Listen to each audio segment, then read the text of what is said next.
You thought home would protect you.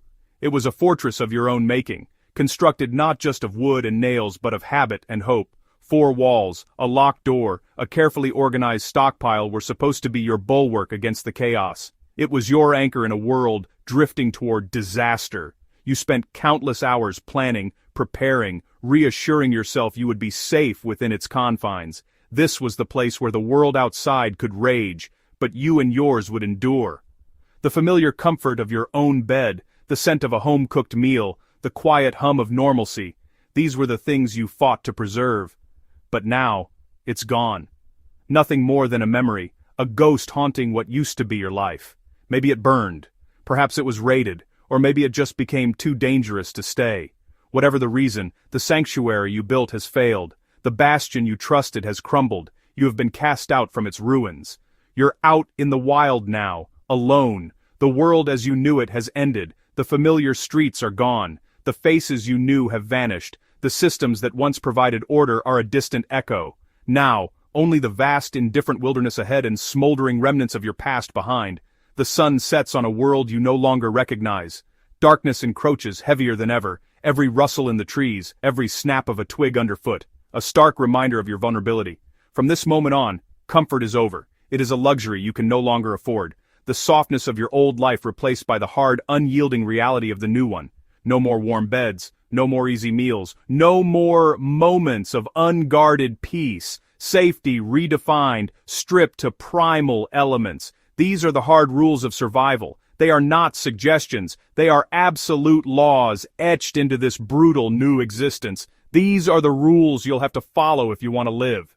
Bugging out isn't the fantasy the internet makes it look like. It's not a rugged adventure with cool gear and scenic campfire shots. It is not a test of your weekend camping skills, or a chance to prove your mettle against a scenic, forgiving backdrop. The glossy images of pristine wilderness and perfectly organized bug-out bags are a dangerous illusion. They sell a dream of control and competence, but they leave out the filth, the fear, and the grinding loneliness of a true survival situation. The reality is a brutal, soul-crushing ordeal that strips away everything you thought you knew about yourself and the world. It is a relentless, unforgiving state of being. Nature doesn't care how prepared you were. It is an impartial and often cruel force, indifferent to your plans, indifferent to your gear, indifferent to your will to survive. It doesn't care about the expensive knife on your belt, the high-tech water filter in your pack, or the years you spent studying survival manuals. All that matters is your ability to adapt, moment by agonizing moment. Can you find shelter when a freezing rain starts to fall? Can you find water when your throat is parched and your body is shutting down? Can you make the hard choices when every instinct screams for comfort and familiarity? Nature only rewards adaptation. It punishes everything else without mercy. Most people don't survive. They fail, not because they lack the right equipment or the right knowledge, but because they cling desperately to the comforts of their past life. They cannot let go of the idea of a full meal, a warm night's sleep, a moment of rest without fear. They resist the harsh new rhythm of survival, fighting against the hunger, the cold, and the exhaustion instead of accepting them as the new normal. This resistance is a fatal mistake. It drains precious energy, clouds judgment, and erodes the will to continue. The hard rules are what strip that comfort away, forcing you to confront reality as it is, not as you wish it were. These rules are the brutal dividing line between those who make it and those who are lost to the wilderness. They are a crucible that will test you to your absolute limit, demanding more than you ever thought you could give. They will force you to make choices that feel unnatural, even inhuman. By the end of this journey, you will understand the decisions that separate the survivors from the statistics. You will know the unyielding principles that govern life and death when society has collapsed. And you will learn which rule is the most difficult of all, the one that most people, when faced with the stark reality, can't bring themselves to follow. The first rule is the hardest because it's a declaration of war against your instincts. It is absolute and unnegotiable. Internalize it until it becomes part of your breathing. Comfort is gone. This isn't a temporary inconvenience, it's a fundamental shift in your existence. The soft bed you long for, the memory of its warmth and safety, is now a dangerous ghost. A hot meal, rich with flavor and satisfaction, becomes a siren's call. 4 walls, a roof over your head, are luxuries from a dead world. These are artifacts of a life erased. To survive, tear these memories from your mind. Treat them as the enemy. Daydreaming of a hot shower or a moment of quiet peace wastes mental energy that should be spent scanning your surroundings or planning your next move. This isn't about toughness, it's brutal pragmatism. The wild demands a new, harsh rhythm. Hunger, cold, exhaustion are your constant companions. They are not problems to solve, but conditions to manage. The gnawing ache in your stomach is a reminder your body needs fuel. The biting chill in your bones is the baseline state you must operate from. Deep, bone-wearying fatigue is not a sign to rest, but a measure of energy spent and to be conserved. Accept this new normal. Learn to live with low-grade misery, function through it, make it the background noise. Those who resist burn out first. They waste reserves of willpower trying to recapture the past. They die tired, frustrated, unprepared, clinging to the ghost of a warm bed while the cold consumes them. Accepting discomfort is not embracing pain. It's acknowledging reality. It is the first brutal act of progress. The initial shock of this new rhythm is a physical and psychological assault. Your body, accustomed to a life of relative ease, will rebel. Your sleep will be shallow and fractured, punctuated by the sounds of the night. You'll wake up not refreshed, but stiff and cold. A sense of dread settles in your gut. Your mind, used to constant stimulation and distraction, will struggle with crushing silence and monotony. It will scream for the familiar comforts. This is the withdrawal, as real and debilitating as any addiction.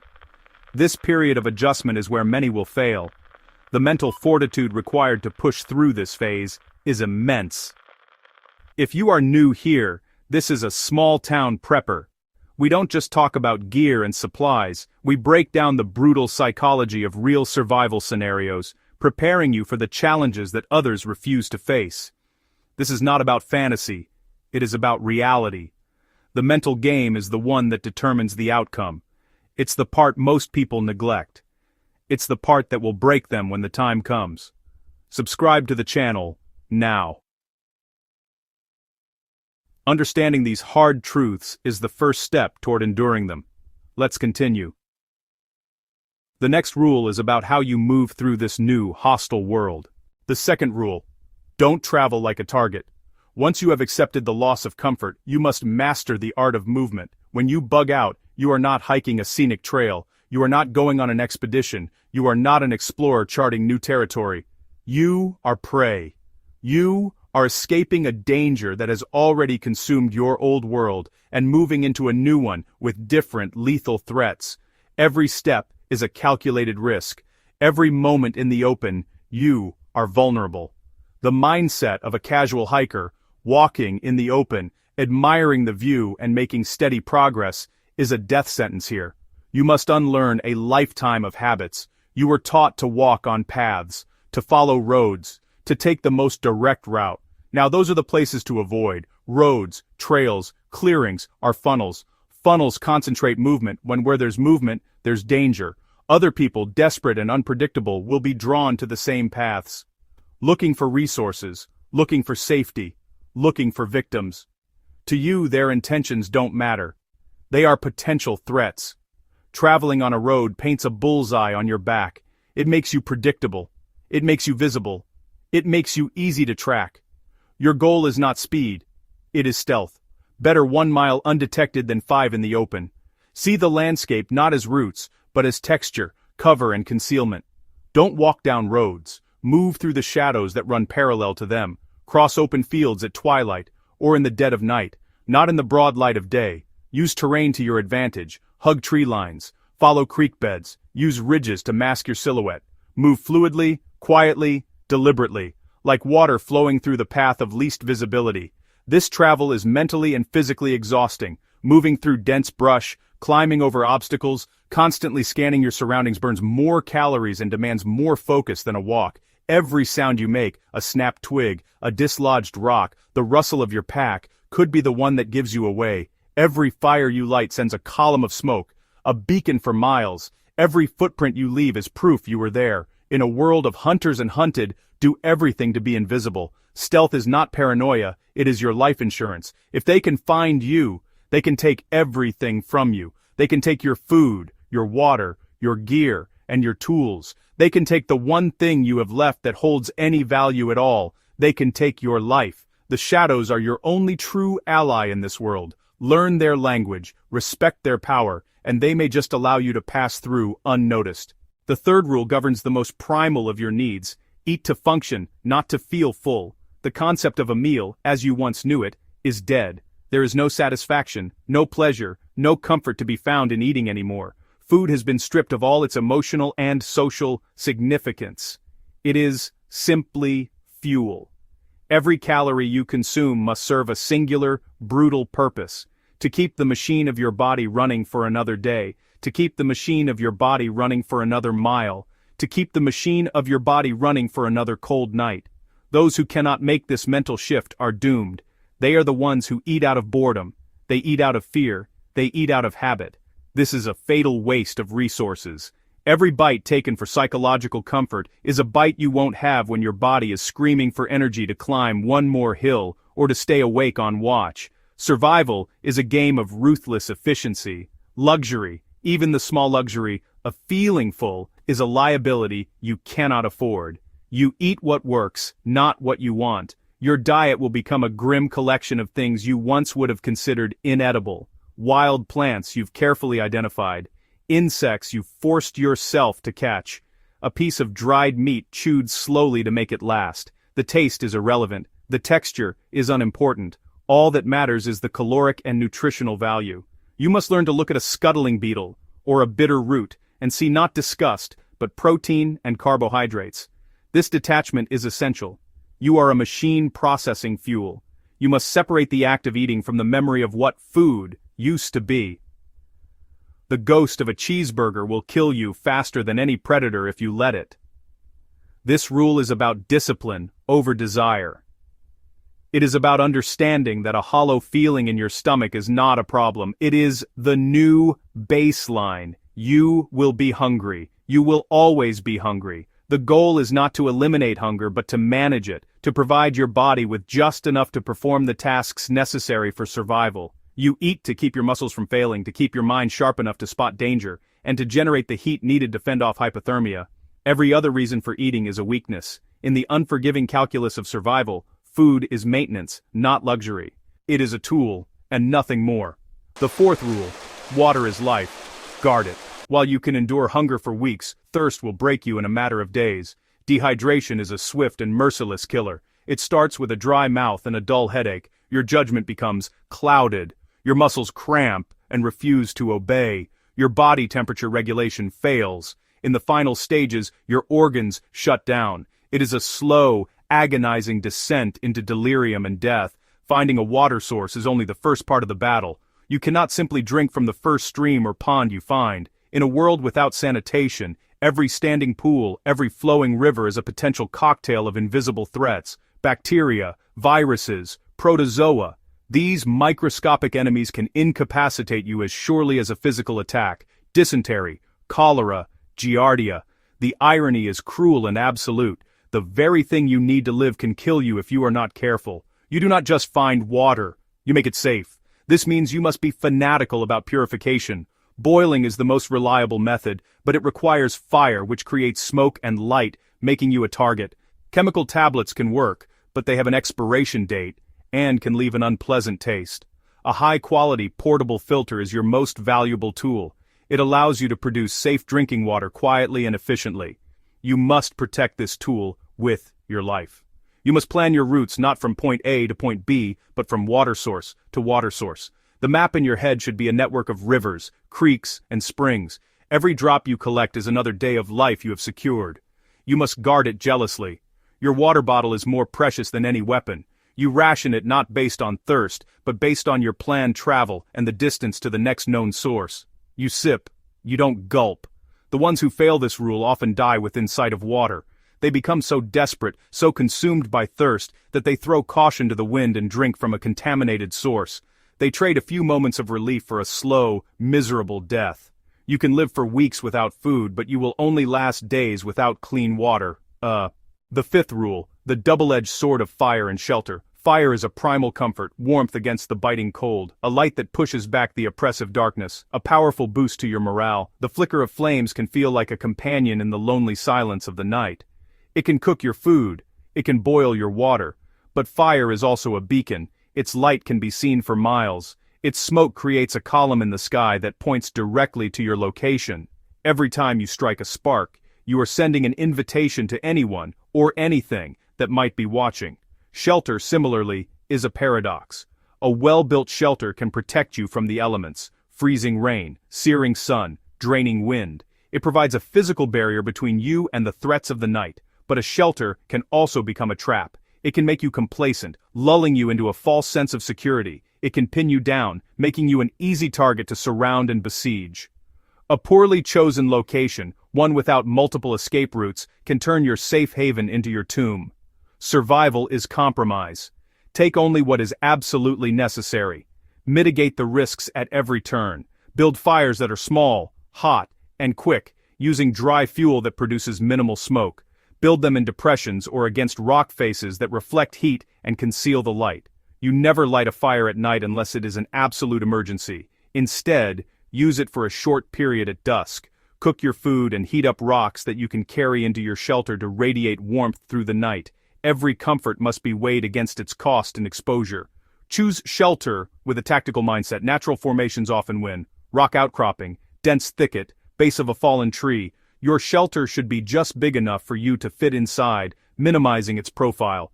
Most importantly, it must always have at least 2 escape routes. You must sleep with your gear packed, and your boots on, ready to move in an instant. The goal is enough fire to survive and enough shelter to rest, but never so much of either that you are found. Up to this point, the rules have been about the physical world, about your body, your gear, and your environment. They are the hard, practical mechanics of staying alive. But as you move deeper into this new existence, you'll discover that the greatest challenges are not external. The heaviest burdens are the ones you carry inside. You will lose more than your possessions out here. The material things, the house, the car, the stockpile, were just the first things to go. The real losses, the ones that will truly test your resolve, are far more profound. You will lose people. Perhaps they were with you when it all fell apart, and you were separated in the chaos. Or maybe they were lost to sickness, to an accident, or to the desperation of others. You will carry their faces with you, their last words echoing in the silence between your own heartbeats. The weight of their absence is a constant physical ache, a phantom limb that throbs with memory. Or perhaps the loss is more insidious. You will meet other survivors, form temporary alliances born of necessity, and then be forced to move on, leaving them behind. Each connection made and then severed is another small tear in the fabric of your soul, leaving you more isolated than before. You will also lose parts of yourself. The person you were before, the one who laughed easily, who trusted freely, who believed in the inherent goodness of people, that person will begin to fade. In their place, a harder, more suspicious individual will emerge. This is not a choice. It is a necessity. The empathy that once defined you becomes a liability in a world where compassion can be mistaken for weakness. The moral lines you once held as absolute will become blurred, softened by hunger and fear. You will be forced to do things you never thought yourself capable of, and you will have to find a way to live with the person who did them. The hardest rule isn't what you do, it's what you leave behind. It's the piece of your humanity you sacrifice for another day of life. It's the memory of a loved one's smile that you have to push aside because the grief is too heavy to carry up the next hill. It is the slow, grinding erosion of your own identity, stripped away layer by the relentless demands of survival. This is the part of the journey that no manual can prepare you for. It is a lonely, internal battle waged in the quiet darkness, and it is a battle that, even if you win, will leave you scarred forever. In this new world, you must redefine your relationship with pain. It is the 6th rule. Pain is your teacher. In your old life, pain was something to be avoided, numbed, and eliminated as quickly as possible. It was an inconvenience, a signal that something was wrong and needed to be fixed by a pill or a doctor. Out here, pain is not your enemy. It is your most honest and reliable advisor. Blisters forming on your feet, the sharp pang of hunger in your gut, the deep aching fatigue in your muscles. These are not punishments. They are lessons. They are raw, unfiltered data about the state of your body and the mistakes you are making. The ones who listen to their pain are the ones who live longer. A hot spot on your heel is not just an annoyance. It is a warning. It's your body telling you to stop, to address the friction before it becomes an open wound that could get infected and cripple you. The gnawing hunger is a message from your metabolism, telling you exactly how much fuel you're burning and forcing you to be more efficient. The exhaustion that settles deep in your bones is a lesson in pacing, teaching you the absolute limits of your endurance. Every ache is a warning. Every scar is a piece of data etched into your skin, a permanent reminder of a lesson learned.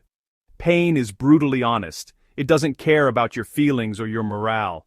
It tells you exactly how close you are to failure. It is a gauge, showing you when you are pushing too hard, moving too fast, or neglecting a critical need. Ignoring it is an act of arrogance that the wilderness will punish swiftly and severely. The person who tries to tough it out and pushes through the pain of a twisted ankle ends up immobile and helpless, miles from safety. The one who ignores the initial cramps of dehydration collapses from heatstroke. Pain demands respect. It demands that you listen and adapt. Learning to interpret the language of pain is a critical survival skill. You must learn to distinguish between the productive pain of exertion and the destructive pain of injury. You must learn to recognize the subtle signals your body sends before a minor issue becomes a major crisis. It is a constant, intimate dialogue between your mind and your body. Those who ignore this dialogue, who try to silence the messenger because they don't like the message, don't get a second chance. The wilderness does not grade on a curve. You either learn the lesson the first time, or you fail the test permanently. When you are stripped of everything, your home, your comforts, your connections, even parts of yourself, you will be left with only one thing, the will to continue. This brings us to the seventh and final rule: never lose the will to move. When you stop moving, you die. This is not just a metaphor. Stagnation in the wild is a death sentence. A stationary target is easy to find. A stationary body gets cold. A stationary mind gives in to despair. Momentum, physical and psychological, is the engine of survival. Even when you have nothing left, when your body is broken and your spirit is crushed, you must find a reason to take one more step. The wild rewards motion and punishes hesitation. Every step forward, no matter how small, is a victory. It is a declaration that you have not yet been defeated. You move toward a distant hope, a rumor of a safe settlement, a landmark on a map, the promise of a new day. You move toward a tangible need. The next water source, a more defensible shelter, a better position to observe your surroundings. You move simply to move, to put distance between yourself and the dangers behind you, to keep the blood flowing, the mind focused on a task. The act of moving is an act of defiance against entropy. There will be moments when stopping feels like the only logical choice.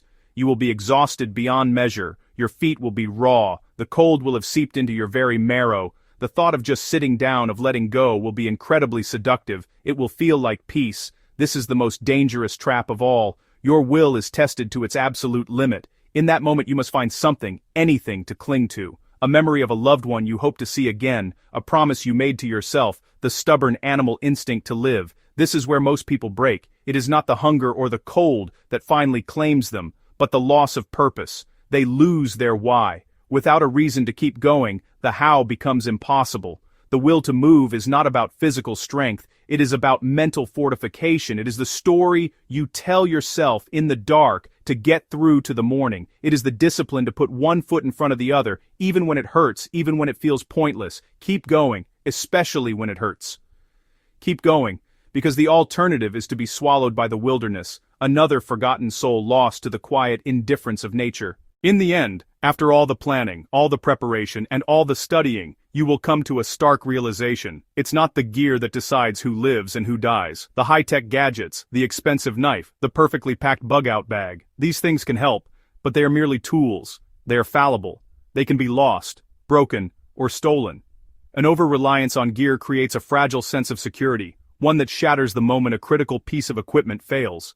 The person who places their faith in objects is the one who is left helpless when those objects are gone. True preparedness is not something you can buy or pack. It's not the weapons either. A rifle can protect you from a distance, and a knife is an invaluable tool, but they cannot make you invisible. They cannot find you water or shelter. They cannot teach you to read the landscape or to listen to the warnings of your own body. A weapon can make you a target, inviting challenges from those who want what you have. It can foster a dangerous overconfidence, leading you to seek confrontation where you should be practicing avoidance. Survival is not a battle to be won through force. It is a state of being, to be endured through intelligence and discipline. The loudest person in the woods is often the first to fall. It's not even luck that proves to be the deciding factor. Luck is fickle. A chance encounter with a friendly face or a lucky discovery of an abandoned cabin is a temporary reprieve, not a long-term strategy. To depend on luck is to surrender your agency to the whims of chaos.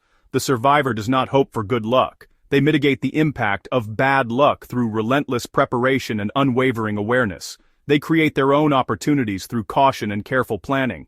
They understand that the universe is indifferent and that waiting for fortune to smile upon you is a passive road to an unmarked grave. What decides who lives is grit. It is the unglamorous, uncinematic, and deeply personal quality of stubborn perseverance. Grit is the will to get up when it's still dark and cold, because you need to be moving before sunrise. It is the discipline to filter your water every single time, even when you are exhausted and parched. It is the mental fortitude to eat another mouthful of something you can barely stomach, because you know your body needs the fuel. Grit is the quiet, internal engine that keeps you going when every instinct and every aching muscle screams for you to stop. It is the habit of choosing the hard right over the easy wrong, again and again, until it becomes second nature. We have walked through the 7 brutal rules of survival. These are not just tips or tricks, they are the unyielding laws of a world stripped bare. From the initial, painful severing of comfort to the relentless demand for forward momentum, each rule chips away at the person you once were, forging a new, harder self in the crucible of necessity.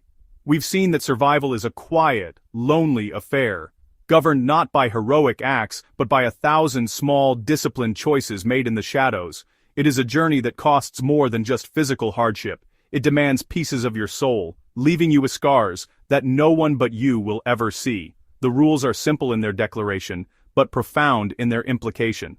Now you stand at a precipice of understanding. You know that the expensive gear in your pack is secondary to the grit in your heart.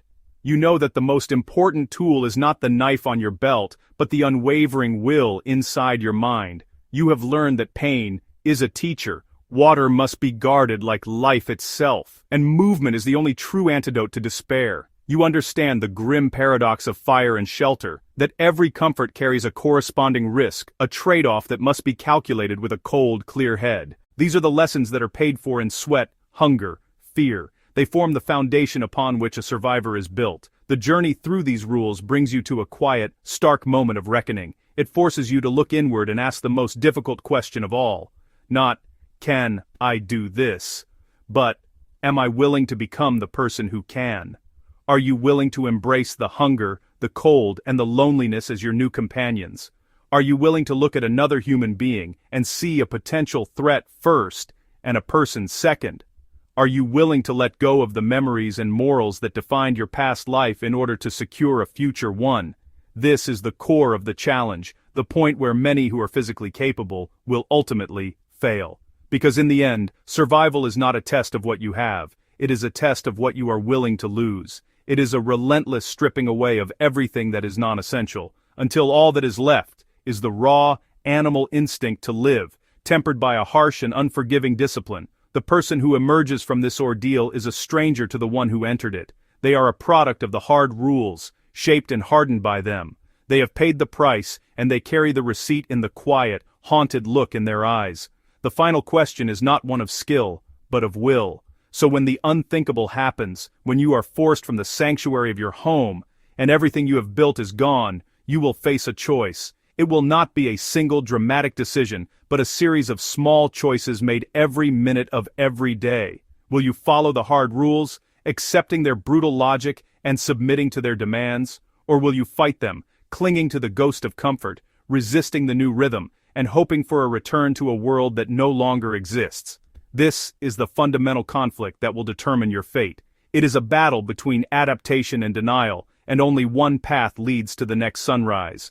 To fight the rules is to fight reality itself. It is to eat when you feel like it, draining your precious supplies. It is to walk on the open road hoping you won't be seen. It is to drink from a clear-looking stream, hoping you won't get sick. It is to build a large, roaring fire at night, hoping no one will notice the light. Hope is not a strategy. This resistance is a slow form of suicide, a futile struggle against an unchangeable truth. The rules will break you, one way or another. You can either bend to their will, or they will snap you in two. The wilderness does not care about your defiance. Let me know in the comments which one of these rules you think would test you the most. Is it the psychological battle of leaving comfort behind, the constant paranoia of moving like a target, or the deep internal struggle to maintain the will to move when all hope seems lost? Sharing these thoughts is part of the preparation, forcing us to confront the hard questions before we are forced to live the hard answers. Your greatest challenge is unique to you, and acknowledging it is the first step toward overcoming it. The conversation is as important as the contemplation. Remember to subscribe to A Small Town Prepper. We are here to explore these uncomfortable truths, to prepare not just our supplies, but our minds. Because when the world you know is reduced to ash and memory, your journey begins. Survival starts the moment comfort ends. And the choice of whether you will follow the rules or let them break you will be the only choice that matters. The path is hard, the cost is high, but the alternative is to become just another ghost in the wilderness, a cautionary tale whispered on the wind. Choose to endure.